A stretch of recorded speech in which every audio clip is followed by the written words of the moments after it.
Spot દ્વારા 3 વિદ્યાર્થીઓને ઝડપી પાડવામાં આવ્યા છે। કમિટી દ્વારા 3 વિદ્યાર્થીઓને 0 માર્ક્સ આપવામાં આવ્યા છે, તો સાથે 3 વિદ્યાર્થીઓને ₹2500નો દંડ ફટકારવામાં આવ્યો છે। પરીક્ષાનો સમય આવે એટલે વિદ્યાર્થીઓ આખી રાત જાગી તૈયારી કરે છે કે સારું પરિણામ આવે, પણ દક્ષિણ ગુજરાતના વલસાડ અને નવસારીના 3 વિદ્યાર્થીએ તો નકલ માટે એવી વિચિત્ર ટેકનિક અપનાવી કે આખી યુનિવર્સિટી ચોંકી ઉઠી છે। વીર નર્મદ દક્ષિણ ગુજરાત યુનિવર્સિટીની પરીક્ષામાં કોપી કરવા માટે 3 વિદ્યાર્થીએ બોલપેન પર પેન્સિલથી બારીકાઈથી વિજ્ઞાનની ફોર્મ્યુલાઓ લખી હતી, પણ ફ્લાઇંગ સ્ક્વોડે તેમને ગણતરીની જ મિનિટોમાં પકડી પાડ્યા હતા।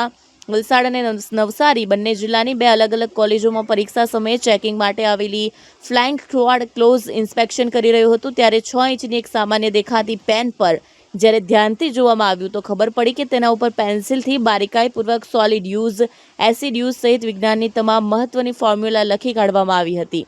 વિશેષ વાત એ છે કે આ 3 વિદ્યાર્થીએ બોલપેન ઉપર માઇક્રો લેવલની પેન્સિલથી લખાણ કર્યું હતું, જેથી સામાન્ય નજરે કંઈ જ ન જોવા મળે અને જ્યારે જવાબ લખી લેવામાં આવે ત્યારે તરત જ પેન ઉપરથી પેન્સિલના લખાણને ભૂંસી નાખવાનું યોજનાબદ્ધ કામ ચાલુ રાખ્યું હતું।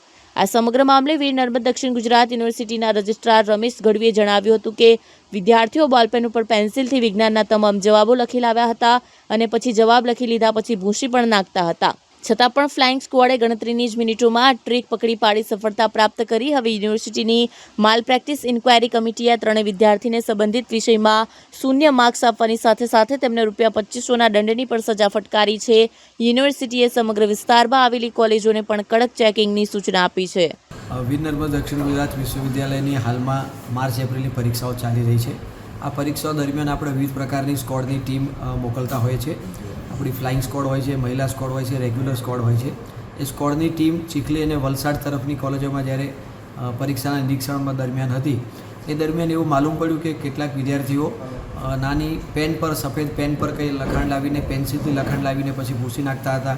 આ પ્રકારની એક ગતિવિધિ સ્કોડની ટીમને સામેલ ધ્યાનમાં આવેલી અને સ્કોડની ટીમને આપણે ખરેખર અભિનંદન આપવા જોઈએ કે એમને આવું સૂક્ષ્મ નિરીક્ષણ કરીને પણ આ પ્રકારની ગતિવિધિને અટકાવી છે અને વિદ્યાર્થીઓમાં એક મેસેજ આપ્યો છે કે નાની પણ ચોરી કરવી એ પણ એક ગંભીર ગુનો છે અને એની સામે એમપેકમાં સમગ્ર બાબત મૂકવામાં આવી છે।